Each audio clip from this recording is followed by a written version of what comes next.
Buenas noches, hermanos de los grupos de oración y vida. Es un privilegio poder compartir nuevamente la palabra de Dios a través de nuestra metodología época, que es un ejemplo a seguir, una promesa a reclamar, un mandamiento a obedecer, un pecado a confesar y un cambio de actitud.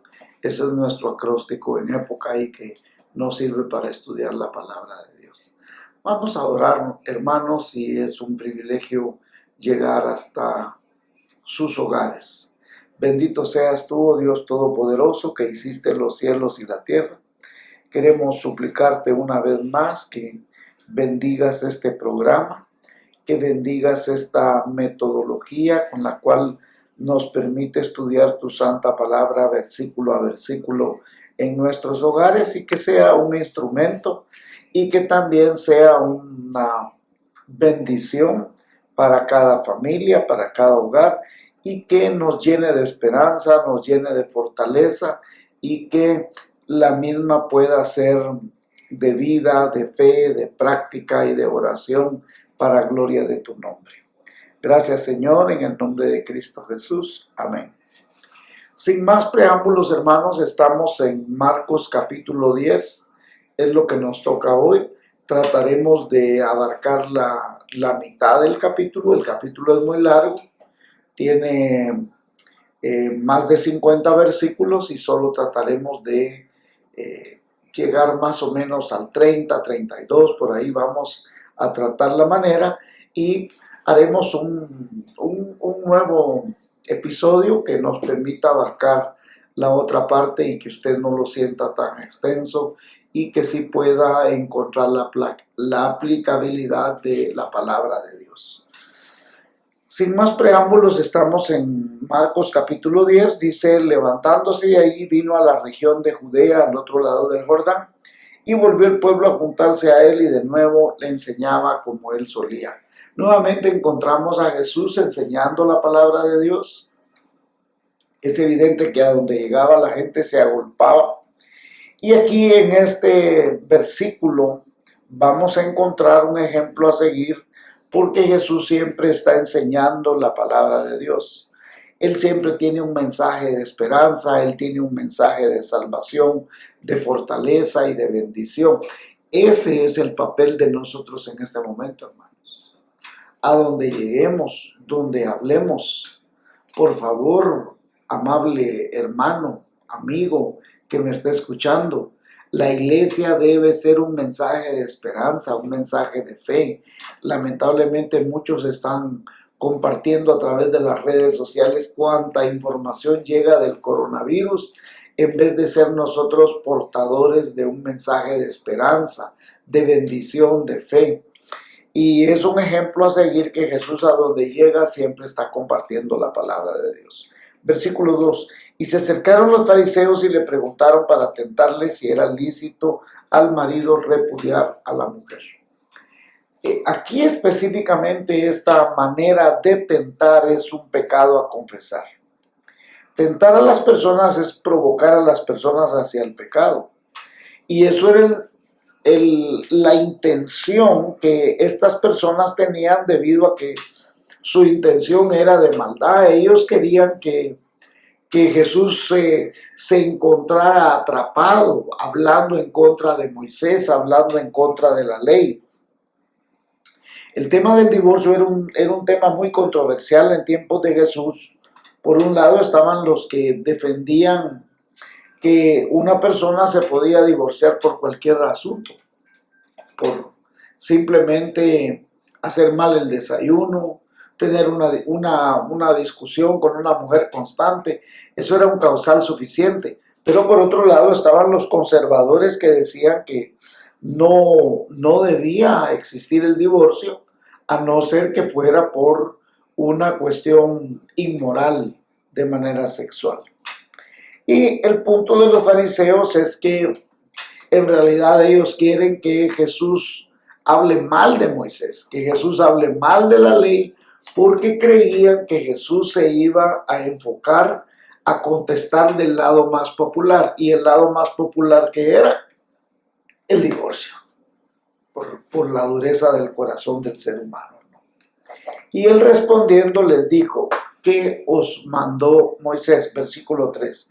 Aquí es un ejemplo a seguir. Nuevamente Jesús es magistral porque Jesús conoce plenamente las escrituras. ¿Y él qué es lo que hace? Les cuestiona, les pregunta: ¿qué es lo que os mandó Moisés? Porque Jesús quiere que nos enfoquemos en el espíritu genuino de la palabra de Dios. Versículo 4. Y ellos le dijeron: Moisés permitió dar carta de divorcio y repudiarla. Este es un mandamiento a obedecer, hermanos. Moisés no mandó el divorcio. Moisés lo permitió. Esto iba en contra de la enseñanza del rabino Hillel, quien era un rabino muy popular en aquel tiempo, y que él enseñaba que era justo divorciarse de su esposa con solo que fuera desagradable para él. Por otro lado, los rabinos de aquellos días tenían un dicho: si un hombre tiene una mala esposa, es un deber religioso divorciarse de ella. Y Jesús va en contra de esta manera de pensar, y por eso Jesús les pregunta: ¿qué os mandó Moisés? Y note que Moisés no está mandando, Moisés permitió. ¿Y por qué lo permitió? Por la dureza del corazón. Y vean lo que va a responder Jesús. Versículo 5. Y respondiendo Jesús les dijo: por la dureza de vuestro corazón os escribió este mandamiento. Aquí hay una actitud a cambiar en este versículo. ¿Cuál es la actitud a cambiar? El corazón. El corazón del ser humano se torna duro, y Dios permite de alguna manera que Moisés extendiera una carta de divorcio. Pero esta carta de divorcio no era por el simple y llano derecho del hombre a divorciarse, sino que la carta tenía el propósito de que la esposa estuviese protegida, ¿verdad? Al extenderle la carta de divorcio, eso le permitía a la esposa poderse volver a casar, poder tener la libertad, pero más bien era para proteger a la esposa. Ahora aquí está la pregunta, hermanos, que no tiene nada que ver con el divorcio, sino que es una reflexión personal. ¿Qué parte de su corazón se ha endurecido, hermano? Porque muchas veces nosotros endurecemos el corazón en ciertas áreas únicamente porque es algo que se ha vuelto popular en la iglesia. Algo que todo el mundo hace, entonces mi corazón también está ahí. Si todo el mundo lo hace, yo también lo hago. Y allá en aquel tiempo, como todo el mundo estaba endurecido y todo el mundo tenía su corazón, diríamos, más que endurecido, entenebrecido. Versículo 6. Pero al principio de la creación, varón y hembra los hizo Dios. Aquí es un ejemplo a seguir, porque nuevamente Jesús tiene el conocimiento de la palabra y muy apropiadamente cita la palabra de Dios. Jesús está contestando que en definitiva el plan de Dios no era que existiera el divorcio, porque al principio de la creación dice varón y hembra los hizo una pareja indisoluble. Jesús deja bien claro que el plan de Dios no era que existiera el divorcio. Jesús deja bien claro que el plan de Dios era que la pareja debería ser indisoluble. Es como si la gente dijera ahora: es que son tiempos diferentes. Pero es interesante que cuando Jesús está escribiendo esto, está diciendo esto, allá y habían pasado miles de años. Y Jesús va y relata al principio de lo que Dios quería desde el principio. Y si le preguntáramos a Jesús hoy mismo, Jesús diría exactamente lo mismo, que en el principio de la creación varón y hembra los hizo, que era una situación que fuese indisoluble. Y vamos aquí al versículo 7. Por eso dejará el hombre a su padre y a su madre y se unirá a su mujer. Aquí es nuevamente un mandamiento a obedecer. Jesús está mandando que el ser humano debe dejar a su padre y a su madre y unirse con su esposa o con su esposo. Y la palabra se unirá, la palabra indica ser pegados, ser unidos, dos almas, dos cuerpos que se amalgaman, que se forman en una sola unión, en una sola carne. Y los dos, versículo 8, serán una carne. Así que ya no son más dos, sino uno. Nuevamente es un mandamiento a obedecer. Y Jesús está demandando que debe dejar su familia y que eso debe quedar claro y se unirá. Por tanto, lo que Dios juntó no lo puede separar el hombre. También es un mandamiento a obedecer porque el divorcio es una amputación. Póngame atención. No debemos atrevernos a contradecir lo que Dios está diciendo. El Espíritu de Dios era que uno no podía divorciarse por cualquier motivo, solo porque se le antojaba, porque no nos llevamos bien, porque hay incompatibilidad de caracteres. Versículo 10. En casa volvieron los discípulos a preguntarle lo mismo. ¿Y por qué ellos vuelven a preguntarle lo mismo? Aquí es un ejemplo a seguir, hermanos. Porque este tema era complicado en una sociedad donde lo popular era lo que todo el mundo quería seguir haciendo. Y los discípulos, al notar que Jesús está oponiendo al pensamiento popular, a la manera que todo el mundo está siguiendo de manera de pensar, ellos quieren estar seguros. Bueno, ¿y entonces qué es lo correcto? Ellos, por supuesto, quieren estar seguros de lo correcto. Y hermanos, pónganme atención, nosotros deberíamos de estar seguros de qué es lo que Jesús quiere. Porque muchas veces en las iglesias hay una nueva manera de pensar sobre muchos asuntos. No solo del divorcio, no solo de este tipo de cosas. Ya se han adquirido costumbres y maneras de ser en las iglesias que no son lo que la palabra de Dios dice. Pero como es lo popular, es lo que se ha acostumbrado, es lo que aquí se hace, nosotros siempre debemos ir a los principios que son la palabra de Dios. Y él les dijo, cualquiera que repudia a su mujer y se casa con otra, comete adulterio contra ella. Aquí nuevamente es un mandamiento a obedecer. ¿Dónde está este mismo pasaje contestado? Está en Mateo 19:9. Escuchen, Mateo 19:9. Y vean lo que dice Mateo 19:9. Y yo os digo que cualquiera que repudia a su mujer, salvo por causa de fornicación, Jesús lo deja bien claro, y se casa con otra adultera, y el que se casa con la repudiada adultera. Quiere decir que la única manera con la cual Dios permitió que el divorcio fuera válido es que la única causal era la fornicación, por lo que es claro que no hay otra razón para repudiar la esposa o el esposo, si no es por la causal de inmoralidad sexual. Y si la mujer, dice, versículo 12, repudia a su marido y se casa con otro, comete adulterio. Tanto es para el uno como para el otro, hermano. No es solo para la esposa o no es solo para el esposo, es para ambas partes. Entonces aquí hay un mandamiento a obedecer. ¿Por qué? Porque en Deuteronomio 24:1 mostraba que el divorcio y la libertad para casarse de nuevo estaba únicamente permitido en caso de inmoralidad sexual. La razón del por qué una persona no tiene un divorcio legítimo es porque comete adulterio al volverse a casar, así como su nuevo cónyuge, es debido a que delante de Dios no están divorciados. Delante de los ojos de Dios esa persona no está divorciada.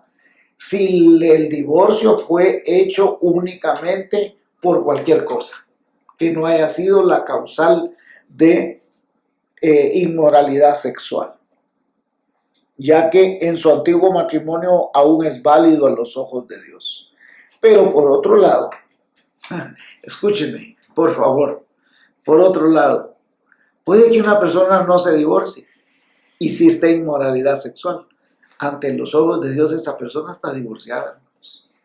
Cree que engaña a Dios. En los ojos de Dios esa persona ya automáticamente en su corazón, al cometer el adulterio, está divorciada ante los ojos de Dios, sea un hombre o sea una mujer. Sigamos con el versículo 13, por favor. Y le presentaban niños para que los tocase, y los discípulos reprendían a los que le presentaban. Aquí hay un ejemplo a seguir.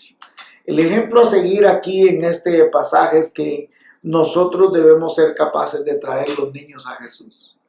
No hay una persona más grande, más maravillosa con la cual nosotros deberíamos de traer a los niños a Jesús. Y también en el versículo hay un cambio de actitud en el caso de impedir que los niños vengan a Jesús. Los discípulos, por alguna razón, no estaban entendiendo que era importante que llevásemos los niños a Jesús, y más bien ellos estaban reprendiendo a las personas que estaban tratando de llevar los niños a Jesús. Versículo 14. Y viéndolo Jesús se indignó y les dijo: dejad a los niños venir a mí, no se lo impidáis, porque de los tales es el reino de los cielos. Aquí hay un mandamiento a obedecer. ¿Qué es el mandamiento? Que los niños deben ser llevados a Jesús por todos los medios posibles. No debemos por ningún motivo bloquear que los niños puedan venir a Jesús. Las personas que no les gustan los niños, que no desean que existan programas para niños en la iglesia o programas de ayuda para los niños y que los niños conozcan a Jesús, lo más probable es porque son personas que están muy amargadas, hermanos. Su corazón está muy resentido. Y nosotros debemos ser el tipo de personas que procura, que se esfuerza, que desarrolla programas de niños para que ellos puedan conocer de Jesús. Número 15. De cierto os digo que el que no reciba el reino de Dios como un niño no entrará en él. Este es un mandamiento para obedecer. Somos llamados a ser como los niños. ¿Y cómo es un niño? Bueno, un niño tiene plena confianza en Dios. El niño se acerca a Jesús porque es inocente, es fiel. ¿Cómo es un niño? Es perdonador. Usted ha notado que un niño está jugando con otro y por alguna razón se pelean por la pelota, por los cinco, por no sé qué. Pero al ratito dice: volvemos a jugar, y juegan y se perdonan como que si nada hubiera pasado. Por otro lado, hay una confianza plena en acercarse de manera natural a Jesús. Tienen fe, tienen esperanza. Y por otro lado, no guardan rencor, no guardan ninguna actitud negativa hacia Jesús. Y así es como nosotros deberíamos de ser. Nosotros deberíamos acercarnos a Jesús con la plena convicción de que Él no nos va a rechazar, con la plena convicción de que Él nos quiere bendecir, con la plena convicción de que Él nos perdona, que Él es fiel, que Él es santo, que Él es justo, que Él es misericordioso. Así que debemos ser como los niños. Versículo 16. Y tomándolo en los brazos, poniéndolos en las manos sobre ellos, los bendecía. Aquí hay una promesa a reclamar. Llevar a nuestros niños a Jesús con la plena confianza que Él los va a bendecir fervorosamente. La palabra aquí en griego que los bendecía en realidad es una palabra que denota mucho fervor. Jesús quería bendecirlos, Jesús quería ministrarles, quizás proveerles un cariño que probablemente en su casa no tenía. Y escúcheme esto, debemos recordar que los niños se acercan a Jesús totalmente inocentes, aunque algunos de los niños no lo son. Escúcheme esto, por favor. Los niños no se acercan a Jesús porque creen que tienen que tener algún mérito. El niño se acerca a Jesús y cree que no tiene que ganarse ningún derecho. Y a veces nosotros tontamente creemos que tenemos que ganarnos el derecho de acercarnos a Jesús. Nosotros deberíamos de tener la suficiente fe para creer que Él quiere bendecirnos y que Él nos va a recibir, tengamos o no los méritos, seamos o no inocentes. Si hay niños que no son inocentes, hermanos, son picarazos, pero Jesús igual los recibe, ¿sí? Muy bien, ahora pasemos al otro segmento que tiene este capítulo, que es el capítulo 10. Tuvimos primero el segmento del divorcio, que es donde Jesús es tentado por los fariseos. Tuvimos el segmento ahora de los niños y ahora vamos a pasar al segmento del hombre rico, que dice así en el versículo 17. Al salir para seguir su camino, vino uno corriendo e hincando la rodilla delante de él le preguntó: Maestro bueno, ¿qué haré para heredar la vida eterna? Aquí hay un ejemplo a seguir, ¿verdad? El ejemplo a seguir es alabar a Jesucristo de manera especial. Y escúcheme esto, por favor, no existía en todo el Talmud un ejemplo de que se hablara de algún rabino que fuera bueno. Y bueno significa que no tenía pecado. Y este es un registro muy especial en la Biblia en que este hombre, que es un rico, que es un principal, que es un hombre muy adinerado, llega con Jesús y le llama bueno.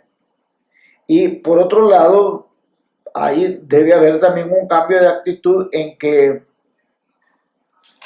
él llega diciéndole a Jesús qué he de hacer para ganarme la vida eterna. Aquí es donde debe haber un cambio de actitud, porque hay gente que cree que tiene que hacer algo para ganarse la vida eterna. Y la vida eterna no se puede ganar porque nosotros hagamos algo o tengamos algún mérito especial, ¿verdad? Versículo 18. Jesús le dijo, ¿por qué me llamas bueno? Ninguno hay bueno sino solo Dios.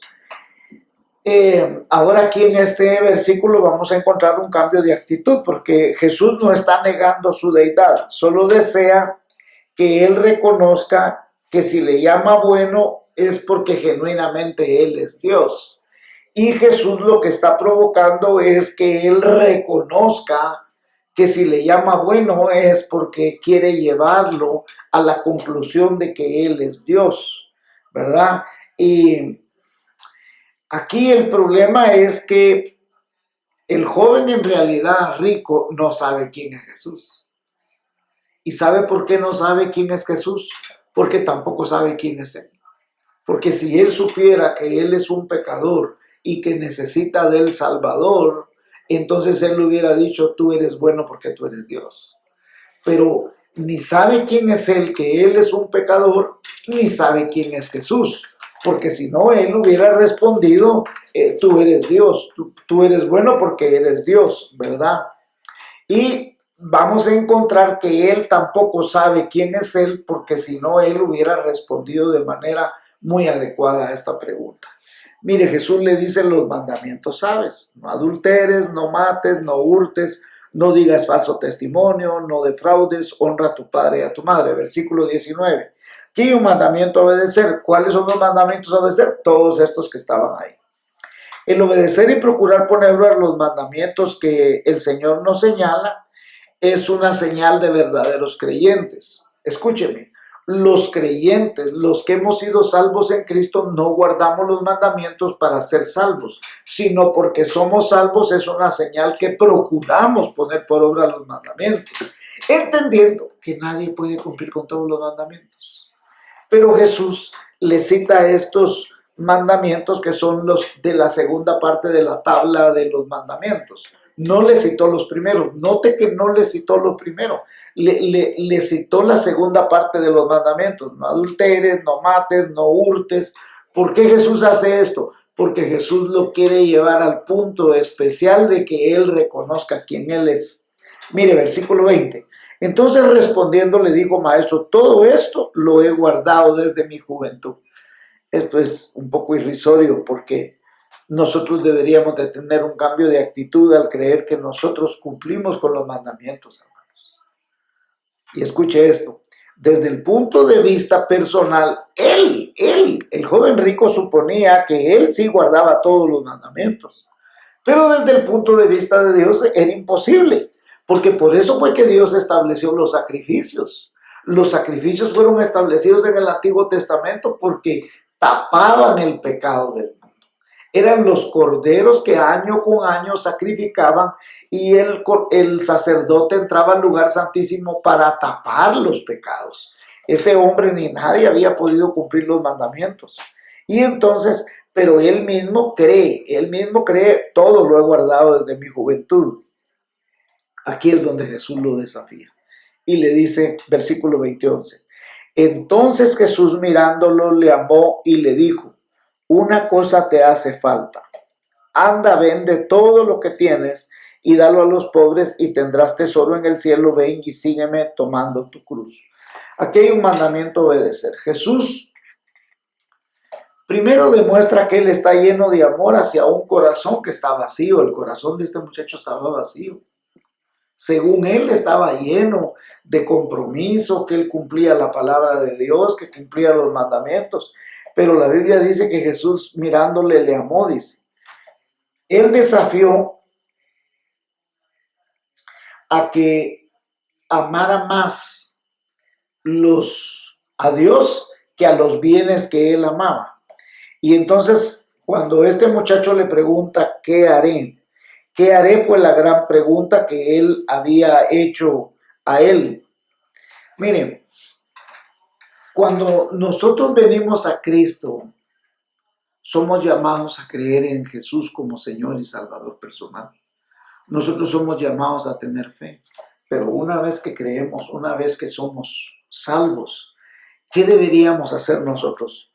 Pues amar a Dios sobre todas las cosas, adorarle sobre todas las cosas y sobre todo hacer ministerio. Ahora mismo usted y yo somos llamados a hacer ministerio.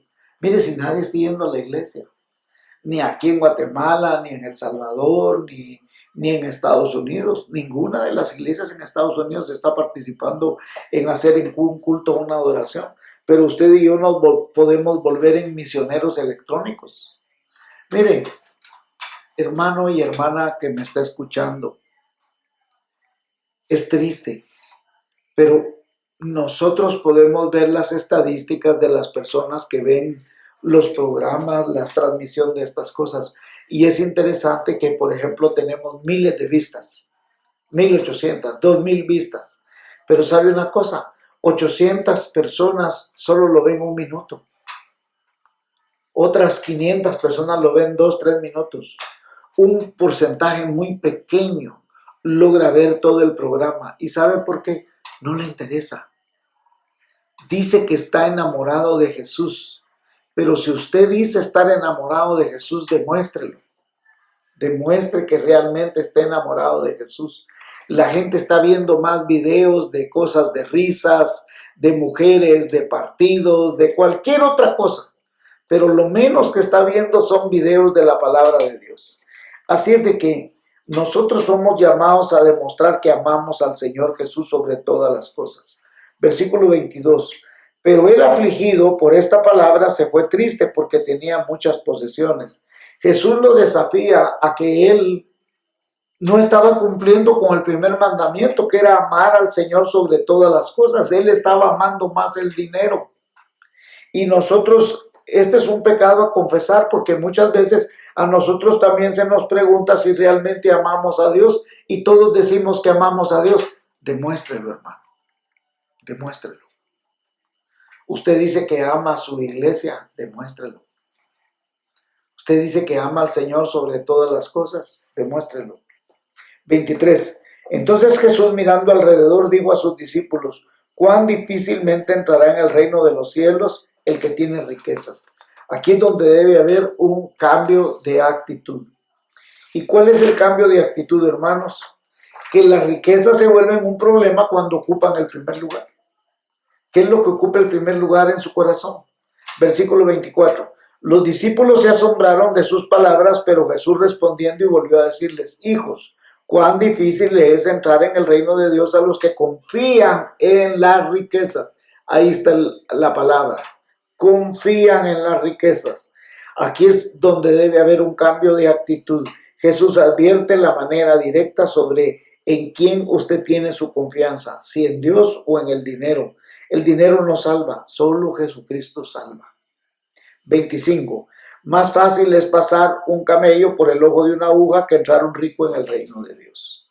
Jesús está tratando de ser ilustrativo, ya que el problema no era que no fueran salvos porque fueran ricos. Porque la Biblia, por ejemplo, demostró que Zaqueo se salvó. Y Zaqueo era un hombre inmensamente rico. José de Arimatea se salvó y era un hombre inmensamente rico. Abraham se salvó. El problema es amar más al dinero que a Dios, creerle a Dios, confiar en el sacrificio único, santo, perfecto de Cristo en la cruz del Calvario. 26. Y ellos se asombraron aún más diciendo entre sí: ¿quién pues podrá ser salvo? Entonces Jesús mirándole les dijo: para los hombres es imposible, mas para Dios no, porque todas las cosas para Él son posibles. Aquí debe haber un cambio de actitud. Debemos comprender que para Dios no hay nada imposible y que lo que debe existir en nuestro corazón es fe, ya que la salvación es por gracia.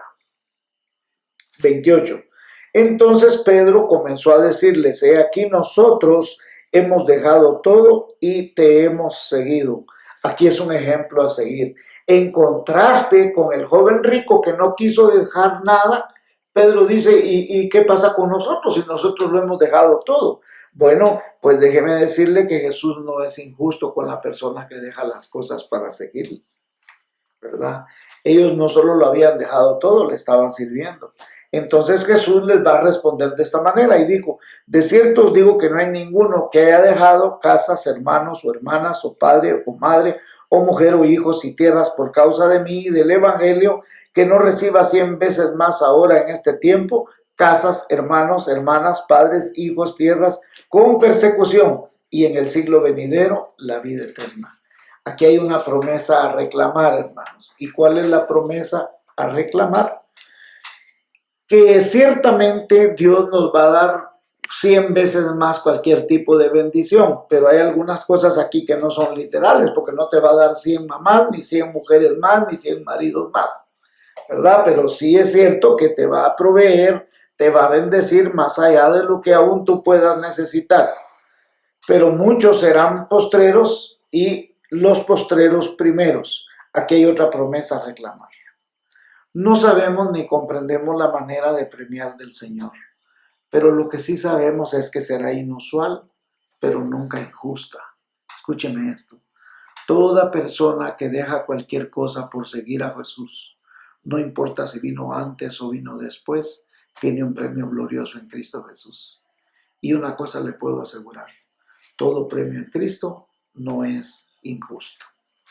Hasta aquí, mis queridos hermanos, nos vamos a quedar en el versículo 31 y en el siguiente programa vamos a continuar del 32 en adelante para que usted pueda gozarse, beneficiarse de esta enseñanza.